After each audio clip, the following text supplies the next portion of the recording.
ये एक महिला है रूमेटॉइड अर्थराइटिस की, और इनके पूरी बॉडी के जितने भी जोड़ हैं सब अफेक्टेड हैं। हीमोग्लोबिन बहुत कम है, तो उसके ऊपर रूमेटॉइड अर्थराइटिस का जोर। तो ये पैर की उंगलियां भी सब इनकी टेढ़ी हो रही हैं, ये सब टेढ़ी हैं। जिस दिन आई थी तो काफ़ी टेढ़ी थी, अब तो काफ़ी हद तक इनको हमने अलाइनमेंट मिला दिया है, पर फिर भी दिख रहा है कि ये रूमेटॉइड वाला केस है।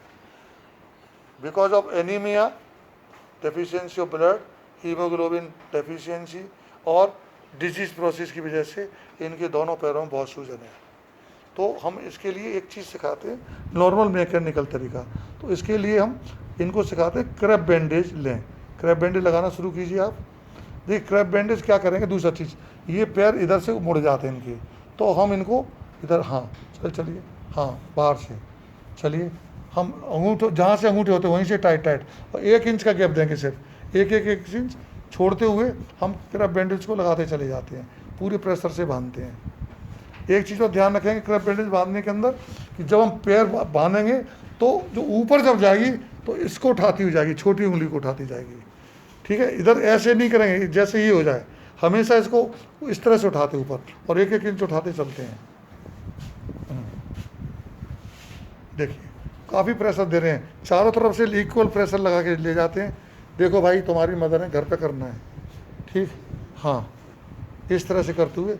और यदि इनके घुटनों में भी सूजन है तो इनके लिए मैं ये भी नी कैप पहने हैं, तो मैं इसके ऊपर एक डेमोन्स्ट्रेशन के लिए बता रहा हूँ, पर इसको आइडियल नहीं माने। नंगी टांग पे और घुटनों के ऊपर तक, यहाँ तक जाएंगे, उनकी नी भी काफ़ी स्वेलिंग है, ले जाइए ऊपर तक ले जाइए, 1 इंच करते हुए, हाँ चलिए, हाँ एक और ले लीजिए, 1 इंच, ज़्यादा नहीं, 1 इंच, सिर्फ 1 इंच, हाँ चलिए। ये मान लीजिए सलवार नहीं है, नी कैप नहीं है, नंगी टांग में करते हैं, क्योंकि इनकी सलवार नीचे से टाइट है, ऊपर नहीं जा रही है, तो फॉर डेमोन्स्ट्रेशन, इसको आइडियल नहीं माने, डेमोन्स्ट्रेशन के लिए दिखा रहा हूँ कि कैसे क्रैप बैंडेज लपेटते हैं।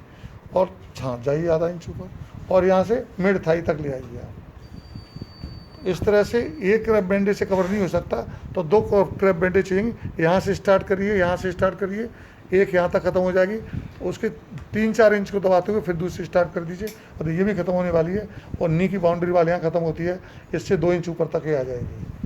और इसके बाद इसके यहाँ इनके क्लिप लगा दीजिए या टेप लगा दीजिए, ठीक है।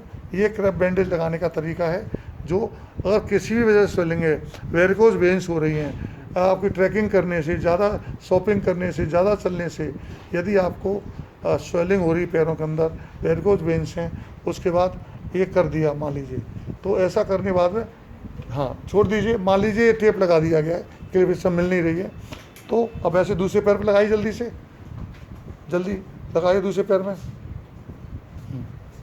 क्लिप इनकी नहीं मिल रही है, तो हमने इसके पेपर टेप लगा दिया।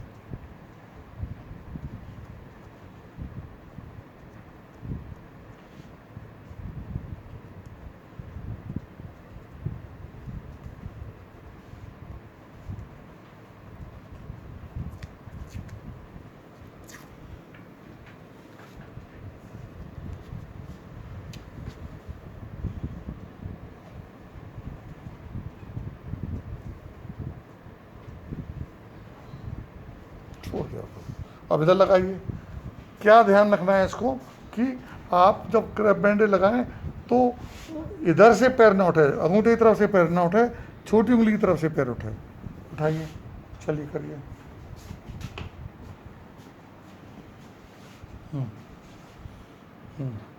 हाँ, और ये खुलती हुई जाए, हाँ करिए, देखिए देखिए, अब ये जब लगाते हैं तो ये प्रेशर यूँ जा रहा है, प्रेशर हमेशा ऐसे ही प्रेशर आए, यूँ वाला प्रेशर ना आए।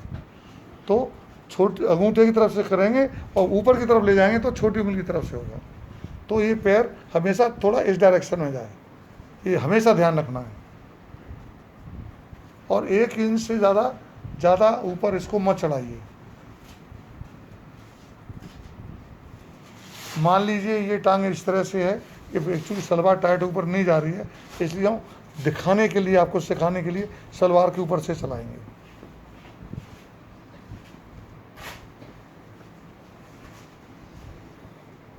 प्रेशर बनाए रखना है हमेशा। हाँ चलिए,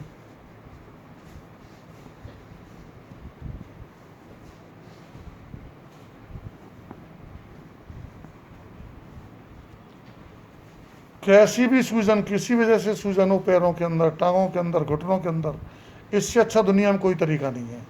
4 क्रैप बैंडेज अच्छी कंपनी की, जॉनसन जॉनसन की ले लीजिए, 3M की ले लीजिए। लोकल बैंडेज मत लीजिएगा जो आपको 100-125 रुपये की मिल जाए। ये बढ़िया बैंडेज आपको 300 350 से कम की एक नहीं मिलेगी। 6 इंच की बैंडेज लीजिएगा, 4 इंच की मत लीजिएगा। 6 इंच की 4 बैंडेज 300 रुपये की भी आई तो 1200 रुपये खर्चा है आपका कुल। ठीक, देखिए ऊपर मिड थाई तक आएगी, घुटनों से 2-3 इंच ऊपर तक आएगी। डिपेंड, अगर आदमी मोटा है तो घुटने तक खत्म हो जाएगी, पतला आदमी थोड़ा घुटने से और ऊपर तक आ जाएगी। तो इस तरह से करके इसे ऐसी फंसा दो। अब क्या करना है, इसके बाद क्या करना है, ऐसी फंसा दो इसके अंदर, ऐसे ही फंसा दो दिखाने के लिए। चलो नीचे आओ। अब अगला स्टेप बहुत महत्वपूर्ण है। अब अपने पैरों को नीचे पलंग के किनारे तक ले आइए, नीचे आइए खिसक के। हाँ देखिए, यहाँ पलंग के एकदम किनारे तक हम ले आए हैं। अब पूरे पलंग को हम ऊपर उठाएं, गद्दे को, ये मैट्रेस, इस गद्दे को हम ऊपर उठाएंगे। उसे हेल्प के लिए आओ जरा। हाँ चलो, हाँ लाइए, और लाइए गद्दे, और लाइए। देखिए ध्यान रखेंगे इसके अंदर, क्या ध्यान रखना है, और लाइए। ये हिप जहाँ है, हिप से ऊपर उठाना है, ठीक है, हिप से उठाओ और एक बिल्कुल ढलान बना दो पूरी 45 डिग्री की। चलिए, अब आपने देखा, अब मैं दूर से फोटो इसका एक लेता हूँ। देखिए ये तमाम क्लोज लगे हुए हैं इनके अंदर, ये आप रजाई को फोल्ड करके लगा सकते हैं। ये ध्यान से देखिए कि हिप से उठा हुआ है, 1 फुट घुटने पर क्यों मड़ा हुआ, कि इनके नी में deformity because of rheumatoid arthritis. अब पंजों को अपनी तरफ खींचिए, जोर से, पूरी ताकत से, छोटी उंगली की तरफ से खींचिए, फिर नीचे दबाइए पूरा। पैर बिल्कुल पलंग के किनारे पर होने चाहिए, जो मैट्रेस है उसके किनारे पे, बल्कि 1 इंच बाहर ही निकल जाए, कोई दिक्कत नहीं है। और ये जो मोड़ है, जो कूले का मोड़ है, ये कूले का मोड़ है, बहुत धड़ और कूले के मोड़ के अंदर ही इस बिस्तर का मोड़ आना चाहिए। जरा भी बॉडी हवा में नहीं लटकी होनी, देखिए बिल्कुल टच नहीं कर रहा है, मेरी हाथ नहीं आगे जा रहा। तो ये पूरा मोड़ यहाँ से पूरा होल्ड कीजिएगा 45 डिग्री पर, और इसको इस तरह से रखना है। और आप पंजे अपनी तरफ खींचिए, पूरी ताकत से खींचे रखिए, खींचिए, फिर पूरी ताकत से नीचे दबाइए। यस, इसको सोलियल पंप एक्सरसाइज कहते हैं। यहाँ पे एक मसल होती है, सोलियल मसल होती है, उसमें एक पंप होता है। जब वो पंप काम करना बंद कर देता है या कम काम करता है, कम पावर से, तभी ये सूजन आती है। वो पंप लगातार काम करता रहता है, जिससे कि नीचे का खून पूरा हार्ट तक यहाँ पहुँचता है। ये पंप वीक हो जाता है तो ये पूरा खून ऊपर तक नहीं पहुँचा पाता, तो पैरों में सूजन आ जाती है। वो कौन सी मसल होती है, नीरज बाबू जरा पोस्टर लेकर जाइए सोलियल पंप का। करते रहिए, जितना ज़्यादा खींचिए 20 तक गिनते जाइए, फिर नीचे दबाइए। ये करते, जितना ज़्यादा आप ये करेंगी उतना ज़्यादा ही आपको रिजल्ट आएगा। ये बहुत ज़रूरी एक्सरसाइज है। एक दिन में 10,000 बार करो, कोई दिक्कत नहीं, 1 लाख बार करो, कोई दिक्कत नहीं है। मुझे ये चाहिए, इसी से ये आपकी सूजन खत्म हो जाएगी। आज रात को भी ऐसे ही सोना है आपको, ठीक है।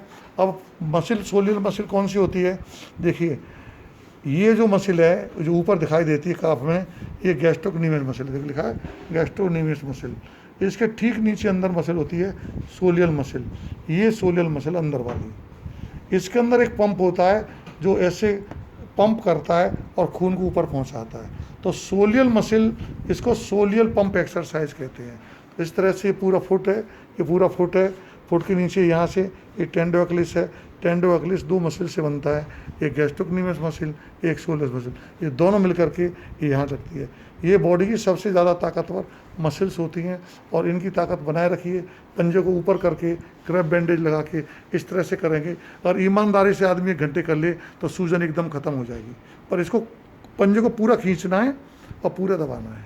तो ये वेरिकोज वेन्स का भी इलाज है, पैरों की स्वेलिंग का भी इलाज है। मैं doctor Subhash Sal, orthopaedic surgeon, bone joint care, A74 Sarita Vihar, New Delhi. Mobile 9810124433 and landline 01142430066। Thank you.